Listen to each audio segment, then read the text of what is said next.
11 minutes before noon, Isolde Fenwick stood before the chapel altar while eviction wagons waited beyond its frost-clouded windows. She could not see them clearly. The world had been reduced to pale radiance, drifting shadows, and occasional sparks of color since the Blackthorn Mill fire 14 years earlier. Yet she heard iron-rimmed wheels grinding over frozen gravel. She heard children crying inside the wagons and women pleading with the bailiffs to grant them another hour. Another hour would change nothing. Beyond the doors, a bailiff shouted that the first wagon was ready. A woman answered with a prayer, and Isolde recognized the voice of Margaret Hale, who had raised 3 orphan girls beneath the refuge's leaking roof. Their fear made hesitation impossible for her. If Isolde did not become Duchess of Harrowmere before noon, the Fenwick refuge would be emptied, its roof pulled down and 40 women and children cast into December snow. 10 minutes, murmured the solicitor beside her. Isolde tightened both hands around her ivory cane. Her wedding gown had belonged to her mother, but its pearls felt cold against her wrists, like droplets from a frozen chain. No flowers decorated the chapel. No family waited behind her. Only Lady Cressida Vane occupied the front pew, breathing softly through a veil scented with blackthorn perfume. Then the chapel doors opened. Measured footsteps crossed the stone, neither hurried nor apologetic. Duke Lucian Harrowmere approached in black mourning clothes, although his mother had been dead 14 years. At 35 he carried grief not as a wound but as armor. Isolde could distinguish only his height and the dark severity of his outline, but his silence told her more than a face could have done. He stopped before her and placed 2 documents on the altar. "One is our marriage contract," Lucian said. "The other orders the Fenwick refuge demolished immediately." Outside, a child called Isolde's name. Lucian's voice hardened, though his next breath caught almost imperceptibly. "Marry me before the clock strikes noon and they keep their home." "You speak as though this threat belongs to you," she replied. "My grandfather made the condition. My aunt purchased your debts. We are merely the pieces they placed upon the board." His grandfather's final will demanded that Lucian marry Elias Fenwick's only surviving child before the winter solstice. Refusal would place Harrowmere Valley under Cressida's control, its mines, farms, and nearly 600 tenants. Lucian believed Elias had destroyed Blackthorn Mill and murdered his mother. To preserve his people, he must marry the daughter of the man he hated. To preserve hers, Isolde must marry a man who looked at her and saw inherited guilt. 7 minutes, warned the solicitor. Isolde reached for the contract. Lucian guided her hand toward the pen, then withdrew so quickly that kindness seemed to offend him. "I am not purchasing your title," she said. "And I am not rescuing you. No. We are both rescuing people who will never know what this costs." For the first time his breathing changed. The contempt within it loosened, not into tenderness but recognition. Isolde signed.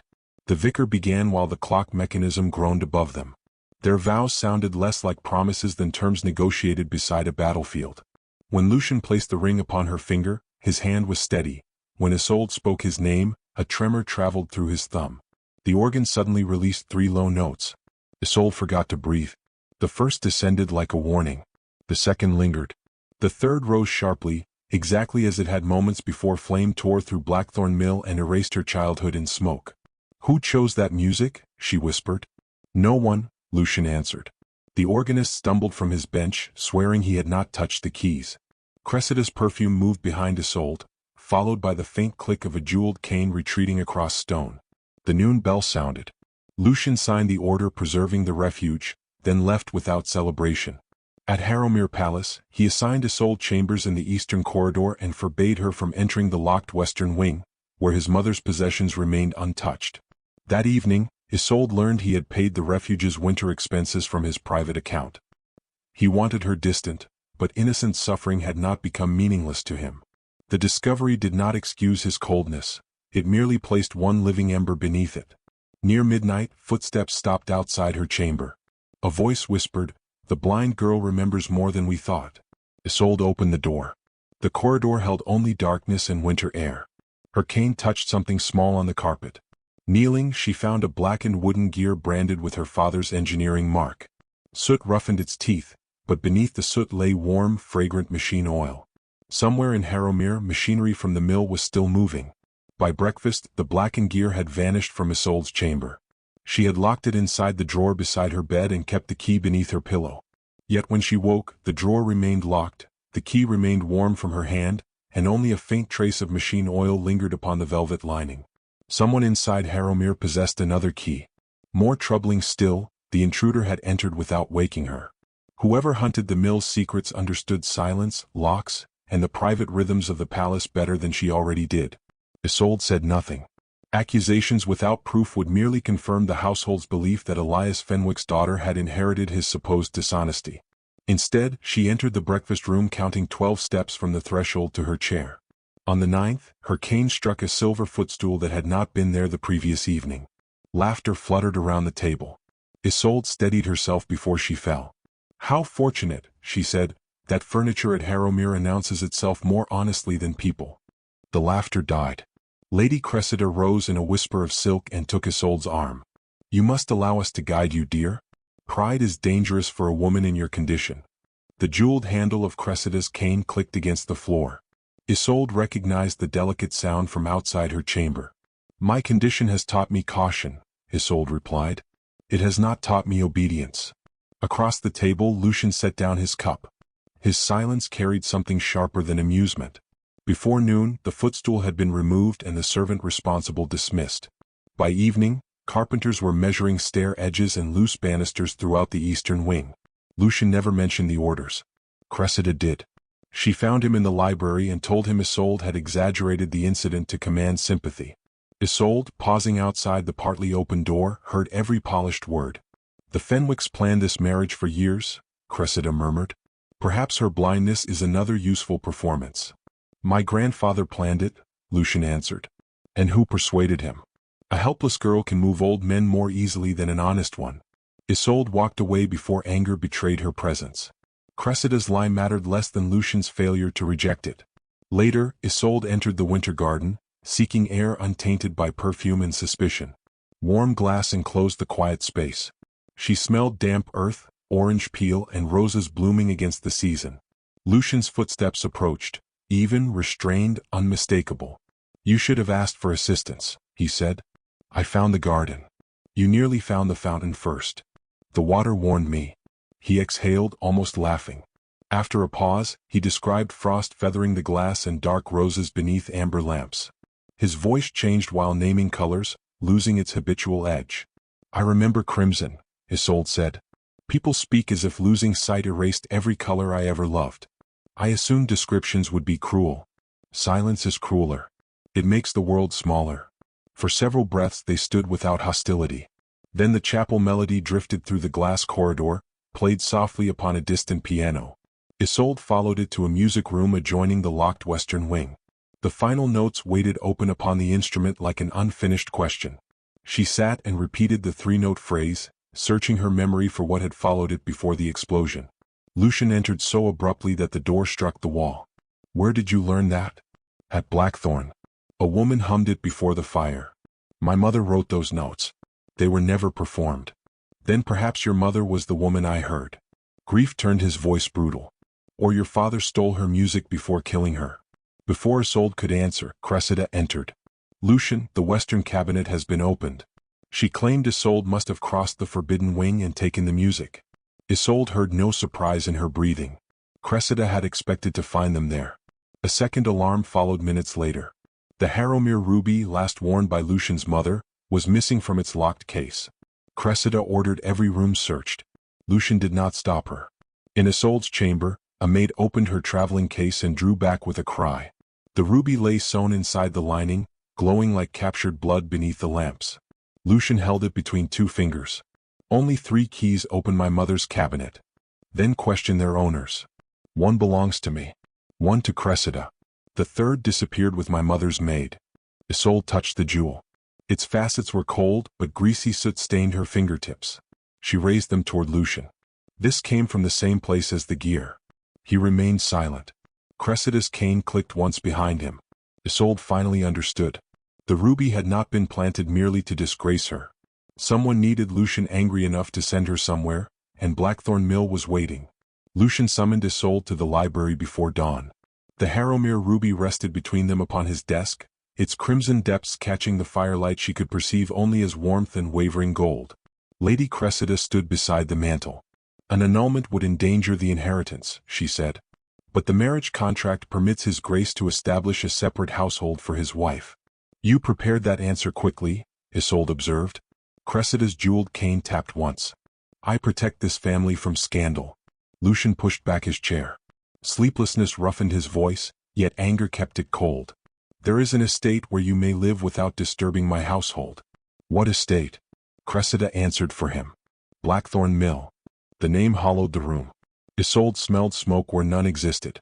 Memory returned in fragments. Her father shouting, broken machinery screaming, a woman humming 3 notes beneath falling timber.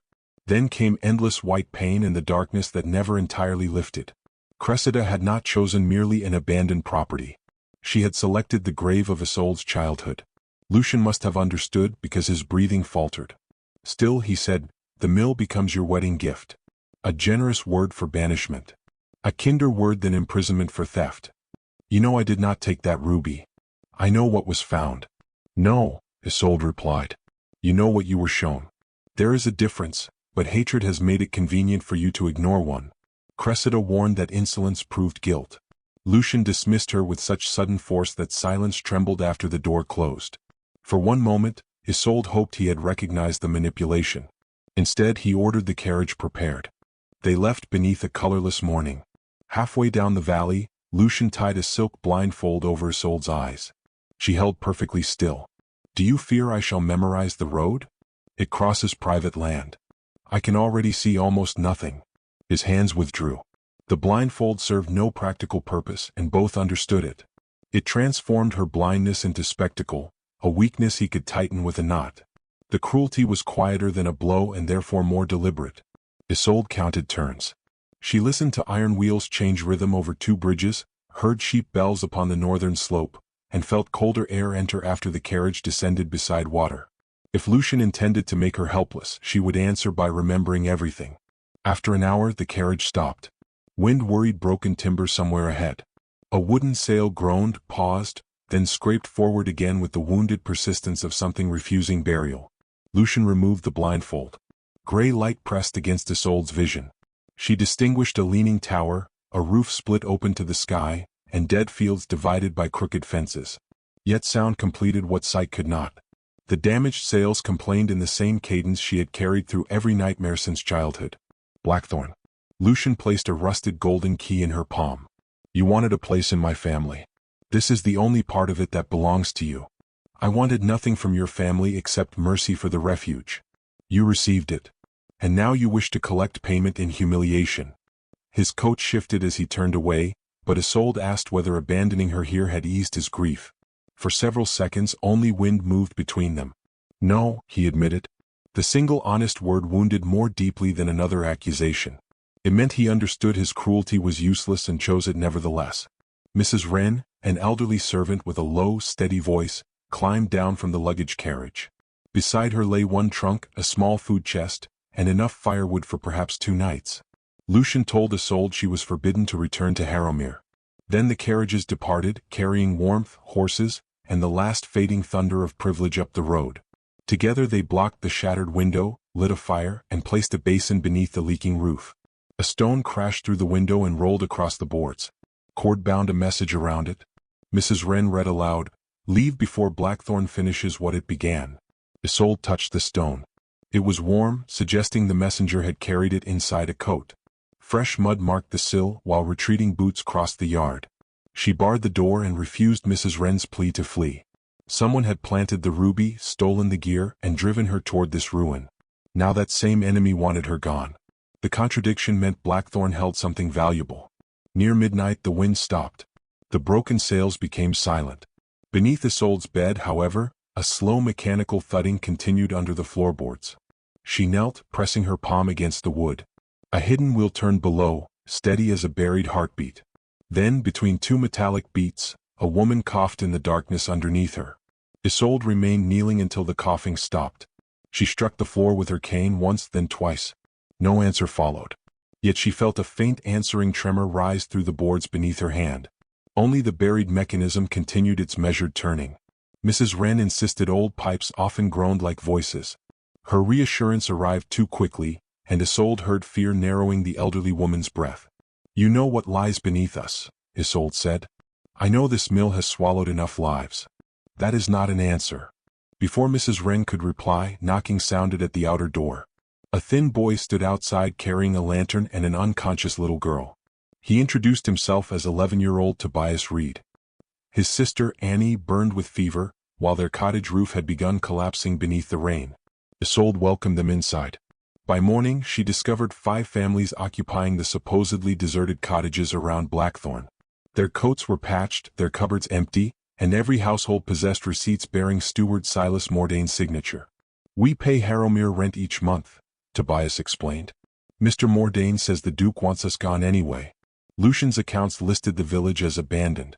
Someone had been collecting money from people officially erased. Isolde shared her remaining food and cooled Annie's fever with willow bark, clean water, and linen compresses. The villagers watched cautiously. They expected a Duchess to demand service. Instead, she memorized their names by voice and asked which roofs required repair first. By afternoon, the rain sharpened into sleet.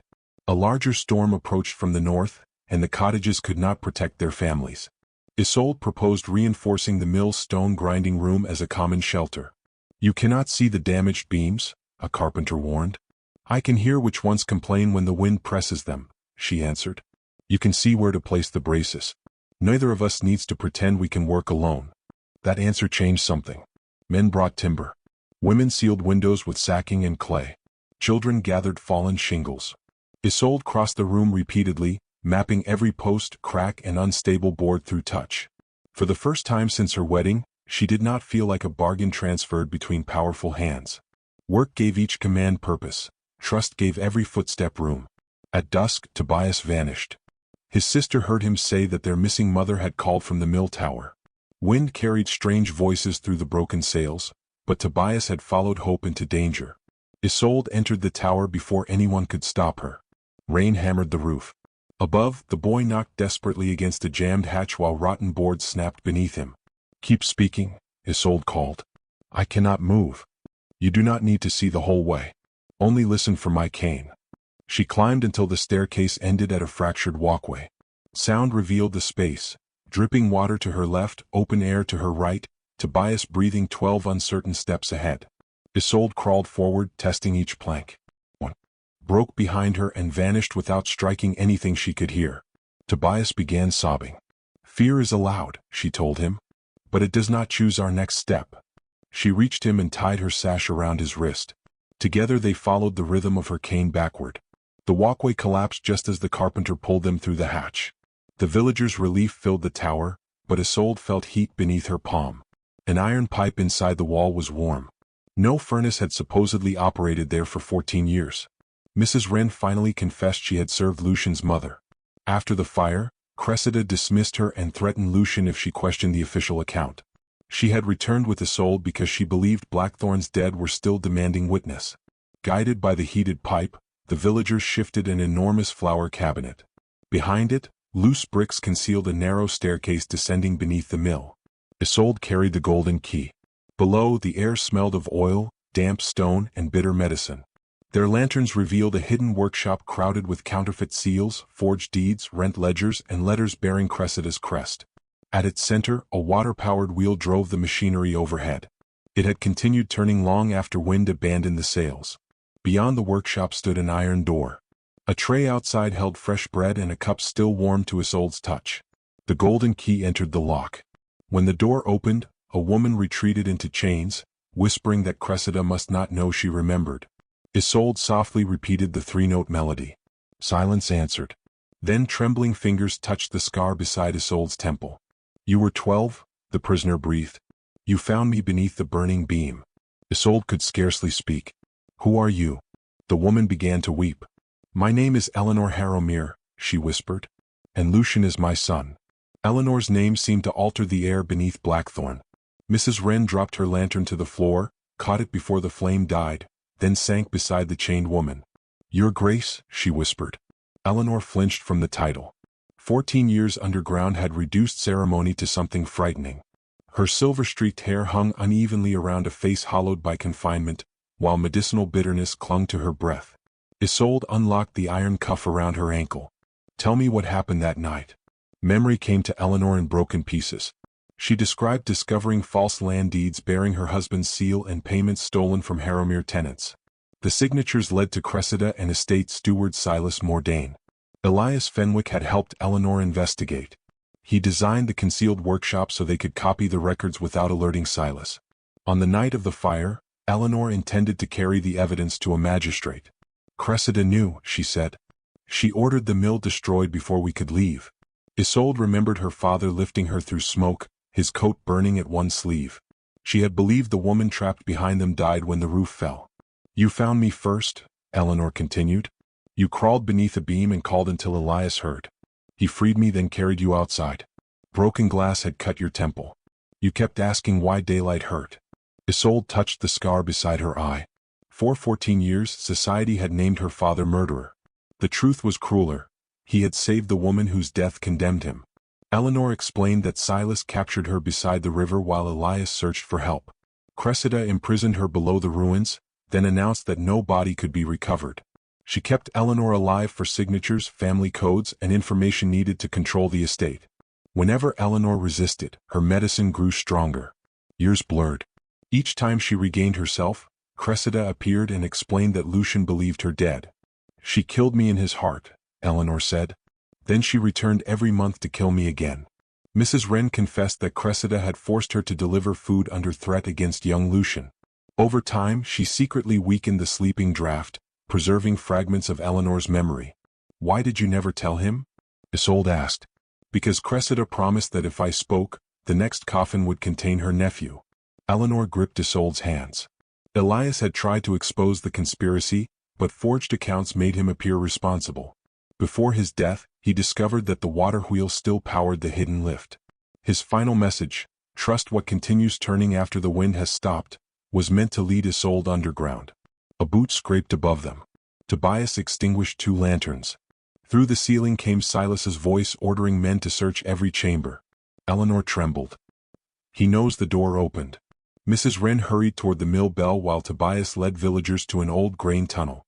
Isolde gathered ledgers and deeds into an iron box Eleanor identified as containing original seals. The bell thundered overhead, summoning the settlement. Silas's men answered by pouring oil across the workshop stairs. Fire descended in a bright, devouring line. Smoke thickened through the chamber. Isolde tied her sleeve across Eleanor's mouth and kept one palm against the water pipe, following its cool vibration toward the grain tunnel. Tobias crawled ahead, calling the distance between turns. They reached the passage, but Eleanor seized Isolde's wrist. The iron box. It had slipped beside the workshop table. The deeds protect every family Silas robbed, Isolde said. Before anyone could stop her, she turned back through the smoke. At Harrowmere, Lucian received a letter bearing Isolde's signature. It claimed she had stolen the ruby, intended to sell Blackthorn, and would flee England before morning.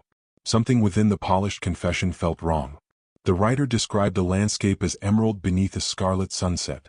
Isolde remembered colors, but never pretended to see what lay before her. Lucian compared the letter with their marriage contract. The capital letters differed. Pressure marks beneath the paper revealed another message copied on the sheet above it. Instructions ordering Silas to clear Blackthorn before midnight. He questioned the maid who had discovered the ruby. Terrified, she admitted Cressida paid her to sew it into Isolde's case. The same ruby had been carried from the mill days earlier. Lucian understood too late. Cressida had not protected him from Elias Fenwick's daughter. She had used his grief to deliver Isolde into danger. He rode toward Blackthorn without coat or escort. Snow struck his face as the sky ahead turned orange. Beneath the burning mill, Isolde found the iron box. Though heavier than expected, she lifted the iron box. Then a blazing beam crashed behind her, sealing the tunnel. Above the roar, she heard the hidden wheel stop turning for the first time in 14 years. Lucian reached Blackthorn as the mill tower vanished behind smoke. Villagers crowded the yard, carrying water from the frozen stream in buckets and cooking pots. Sparks spun above them like frantic stars. He seized the nearest man. "Where is my wife?" The carpenter tore free. "Inside, saving papers that prove your steward robbed us." Another villager shouted that Isolde had sheltered their families, treated Annie's fever, and crossed a collapsing walkway to rescue Tobias. The woman he had abandoned among ruins had spent her exile protecting people he had failed to notice. Tobias emerged from the grain tunnel leading Eleanor by the hand. Lucian saw only a pale, silver-haired stranger before smoke concealed her again. Isolde went back, the boy gasped. Lucian entered the mill. Heat forced him low. He followed the clang of metal against stone until he heard Isolde calling beneath the floor. The concealed staircase had collapsed, so he descended through a broken opening into the workshop. Lucian. Her surprise carried no relief. He found her pinned beneath a charred beam, one arm wrapped around the iron box. His gloves burned as he lifted the timber enough for her to pull free. Before they reached the staircase, the upper floor crashed down, sealing it beneath wreckage. The water channel, Isolde said. For the first time, darkness made him dependent upon the woman whose blindness he had weaponized. She took his cane and struck the floor. Solid stone answered sharply. Farther left, the echo deepened. There. They forced open a maintenance hatch and descended into freezing water. Lucian carried the box while Isolde kept one hand against the tunnel wall, reading each curve through texture and reverberation. A thunderous collapse shook the channel. Lucian shielded her as dust rolled through the passage, but she immediately found his wrist. "Do not stop," she ordered. "The stream will guide us." They followed its current until night air touched their faces. Villagers dragged them from the outlet moments before Blackthorn's tower folded into the burning roof. Lucian turned toward the rescued prisoner. The woman spoke a childhood name no one else knew. "My little winter hawk." He stopped breathing. Eleanor touched his face. Lucian recognized the uneven lullaby rhythm in her voice, the same 3 notes that had haunted the chapel. 14 years of certainty broke without sound. He sank before her, holding her hands as though time might steal them again. Eleanor told him Isolde Fenwick had rescued her. She named Cressida and Sightless as architects of the fire, her imprisonment, the forged evidence, and the ruby planted against Isolde. Lucian looked across the muddy yard. Isolde stood wrapped in a villager's blanket, her ruined dress blackened, one hand resting upon Tobias's shoulder. She had entered danger for his mother and tenants after he had offered her nothing but suspicion. He crossed to her and knelt in the mud. "I believed a lie," he said. "I made your father my enemy and punished you for my grief. Forgive me." The villagers fell silent. Isolde's face remained turned toward his voice. "You were deceived about the fire. No one forced you to cover my eyes. No one forced you to leave me without food or safety. I know. Do you? Regret is pain. Remorse repairs what pain destroyed." Lucian rose without touching her. Her refusal wounded him, but he accepted the wound as consequence rather than injustice. Carriage wheels sounded upon the road. Lady Cressida arrived with constables, a magistrate, and Dr. Pell, the physician who had certified Eleanor's death. Cressida surveyed the burning ruins, then produced sealed documents declaring that Isolde Harrowmere had died 14 years earlier. "This unfortunate woman is an impostor," she announced. "My nephew's blind bride hired her to seize the estate." Silas stepped from the constable's carriage. He carried scorched papers bearing Isolde's signature and claimed she had organized the fraud. Lucian ordered the constables to arrest him. The magistrate refused. Cressida had already petitioned the court to suspend Lucian's authority, citing emotional instability and manipulation by his wife. Eleanor named Cressida as her captor, but Dr. Pell called her delusional. The original deeds inside Isolde's box had burned around their edges, leaving signatures unreadable. What appeared to be salvation now resembled manufactured evidence. The constables placed Isolde under arrest. Lucian stepped between them, but she touched his sleeve. "Let them take me. Force will make Cressida's accusation look true."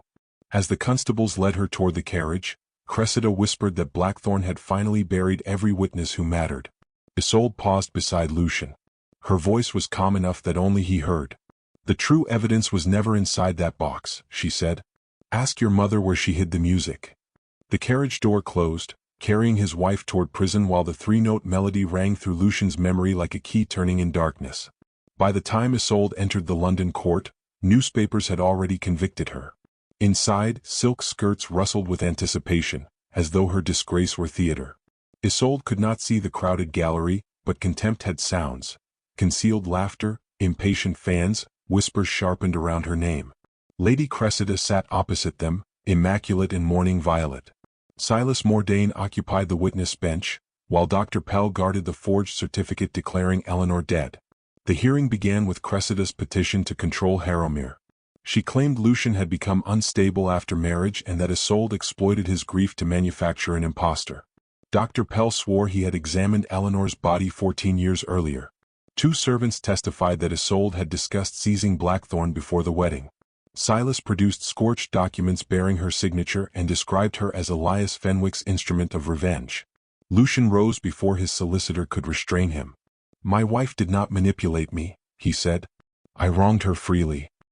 He confessed that he had accepted the planted ruby, ignored Isolde's defense, covered her eyes, and abandoned her at Blackthorn with insufficient provisions. He admitted that his prejudice allowed Cressida's deception to succeed. "You understand this damages your petition?" the judge asked. "It should damage my reputation. Truth that protects my pride is merely another lie." Lucian had surrendered the armor he once mistook for dignity. His confession could not erase cruelty, but it proved he had stopped hiding behind grief. When Isolde was permitted to question Silas, she approached by the measured tap of her cane. His breathing remained steady while she mentioned the ruby, the deeds, and the hidden prison. It changed when she asked about the chapel organ. "You were present when it was repaired after the fire," Isolde said. "I supervise all estate maintenance." "Why did you order its 3rd, 5th, and 7th pipes sealed?" "I ordered nothing." Isolde requested that the organ, transported from Harrowmere under judicial seal, be examined. Cressida objected until the judge asked why innocent people should fear an instrument. Workers opened the 3 pipes matching Eleanor's unfinished melody. From the first came a narrow leather diary. The second contained Elias Fenwick's engineering report. Inside the third lay a packet of original property deeds bearing authentic seals and dates preceding every document Silas presented. Eleanor's diary described discovering the thefts, arranging to meet Elias, and hiding evidence inside the organ before traveling to Blackthorn. The melody identified the pipes because only Lucian would recognize his mother's private composition. Dr. Pell's confidence failed when the report revealed payments from Cressida on the week he declared Eleanor dead. Mrs. Wren then testified. She described a crescent scar beneath Eleanor's hair and repeated the private code they had used when ordering medicine. Eleanor confirmed both details and recalled the lullaby Lucian heard throughout childhood. Cressida dismissed memory as rehearsed performance. A smaller voice answered from the gallery. Tobias stepped forward carrying a soot-marked account book. He had taken it from Silas's coat while escaping through the grain tunnel, believing any book guarded during a fire must matter. The ledger recorded 14 years of payments for food, medicine, guards, and silence. Every page referred to the widow beneath Blackthorn. The final entry ordered Silas to remove her before Isolde could locate the water lift. Silas's composure collapsed. Under questioning, he confessed to forged rents, the planted ruby, and Eleanor's captivity. He insisted Cressida commanded everything. Cressida rose without fear. "Then ask why my father forced this marriage." Lucian's grandfather, she revealed, had discovered evidence that Eleanor might have survived, but Cressida controlled the physician, steward, and local magistrate. An open accusation would have endangered Eleanor and destroyed the remaining proof. Before dying, he designed the marriage clause to unite the 2 people carrying separate halves of the truth. Lucian knew the melody while Isolde understood the mill. He placed Harrowmere itself at risk because only that threat could force 2 wounded families to stand together. "The old fool wagered 600 lives upon affection," Cressida said. "No," Isolde replied. "He wagered them upon conscience." The judge dismissed every charge against Isolde and ordered Cressida, Silas, and Dr. Pell detained. Elias Fenwick's name was formally cleared. Around Isolde, the gallery that had greeted her with ridicule rose into stunned silence. Outside, winter sunlight warmed her face. Lucian placed folded papers in her hands. "An annulment," he said. "Half my private fortune is assigned to you, and the refuge is protected permanently." Isolde's fingers tightened around the pages. "I love you," Lucian continued, his voice unguarded. "But love spoken by the man who once controlled your choices may sound like another chain. Therefore, I will not ask you to remain." Justice had restored her father's honor. It had returned Eleanor to her son and shattered Cressida's power. Yet the final judgment belonged neither to the court nor to a dead man's will. It belonged to Isolde. She accepted Lucian's pen, held it above the annulment, and listened to him step back. Then she folded the papers without signing them. "Freedom is not the same as farewell," she said.